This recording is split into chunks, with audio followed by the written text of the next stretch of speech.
Lorsque vous avez une équipe de prestataires, et je parle de prestataires, pas d'employés, qu'on soit bien d'accord, ça ne se gère pas comme des employés.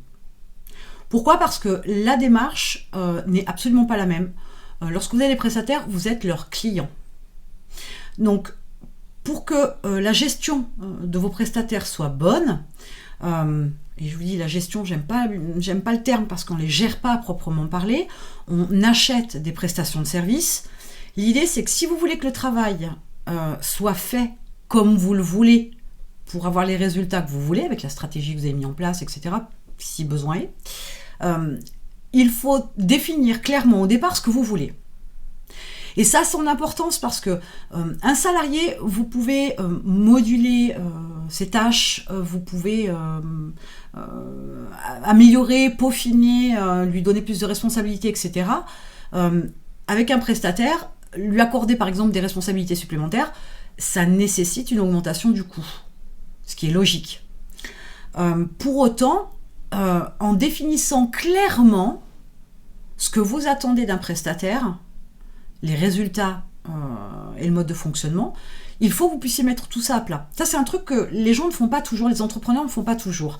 Ils veulent un prestataire, je sais pas moi, pour faire du SAV par exemple, répondre aux emails des clients, sauf que les choses ne sont pas clairement définies au départ. Il va y avoir des heures de discussion, on va voir comment elle va faire, ou il va faire, le prestataire, ou la prestataire, peu importe. Mais voilà, tout ça, c'est du temps perdu. Vraiment, c'est inutile.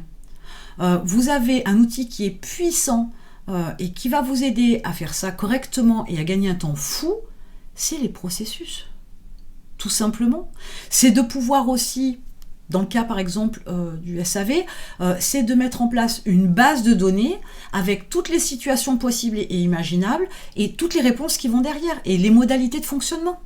Quand vous avez ça, vous transmettez à votre prestataire au pis-aller, mais vraiment au pis-aller, vous allez faire une vidéo pour lui expliquer comment ça fonctionne et puis c'est terminé. Vous n'aurez pas à le faire 20 fois si vous avez 20 prestataires pour le SAV.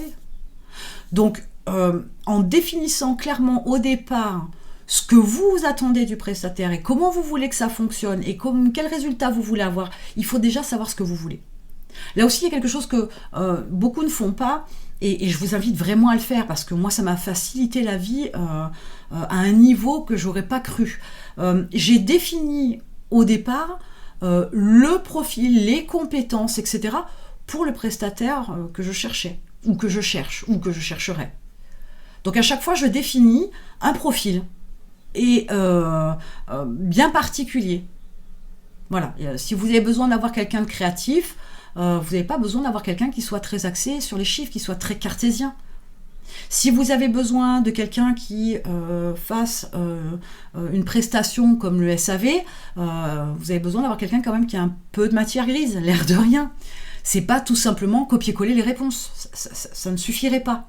Donc il faut aussi savoir définir les qualités, les caractéristiques du profil que vous cherchez. Tout comme un recrutement d'employés. Parce que là, il est clair que si vous vous trompez, pas de problème, vous vous séparez du prestataire, bien évidemment. Sauf que là, vous ne pouvez pas vous tromper. Parce que c'est trop important. Un salarié, on arrive toujours à moduler son poste, etc., à le caser dans un autre service, façon de parler. Mais un prestataire, non. Un prestataire, c'est où il rentre dans vos clous, ou il ne rentre pas. Vous ne pouvez pas vous permettre de payer un prestataire pour quelque chose qui ne vous convient pas. Donc, la gestion des prestataires, et j'aime pas ce terme une fois de plus, c'est plutôt le relationnel avec le prestataire et la manière de travailler avec un prestataire, ne peut pas être de la même façon qu'un employé. Vous ne pouvez pas lui parler de la même manière. Je pourrais faire une vidéo là-dessus. Vos approches ne peuvent pas être de la même manière. Et vous exploitez davantage les compétences et les talents d'un prestataire que vous ne le faites d'un salarié. Vraiment, c'est pas du tout la même approche. Donc, je vous invite fortement, si vous avez l'intention, ou si vous avez déjà une équipe, mais que vous voulez vous développer, d'avoir cette approche de créer des processus de travail, mais aussi de créer des processus de recrutement, en définissant au préalable le profil, avec le maximum d'informations, de détails, le profil que vous souhaiteriez avoir dans votre équipe. Sachant qu'il faut prendre en considération aussi que votre prestataire, il doit être un peu dans votre style, dans votre mentalité, votre état d'esprit, avoir les mêmes envies, etc. S'il marche à contre-courant, ça ne le fera pas. Je rappelle aussi qu'un prestataire, ça ne se forme pas. Et je vais insister là-dessus, j'en reparlerai parce que ça, c'est un truc qui ressort aussi assez souvent. Non, on ne forme pas un prestataire.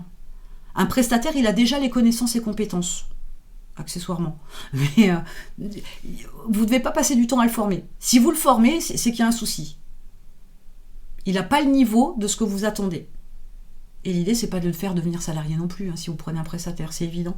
Donc, ne faites pas ce choix-là non plus, de lui apprendre. Vous pouvez, avec le processus de travail, etc., lui apprendre le mode de fonctionnement, les standards de votre entreprise, mais en aucun cas rentrer dans une approche de formation. Dès l'instant où vous prenez un prestataire, il peut être intégré en 2 temps 3 mouvements dans votre entreprise et dans votre structure, etc. Ça doit se faire assez rapidement. Ça ne peut pas se faire sur des semaines, c'est pas possible. Vous ne pouvez pas vous permettre de perdre du temps à former et à accompagner votre prestataire dans votre entreprise. C'est pas votre job.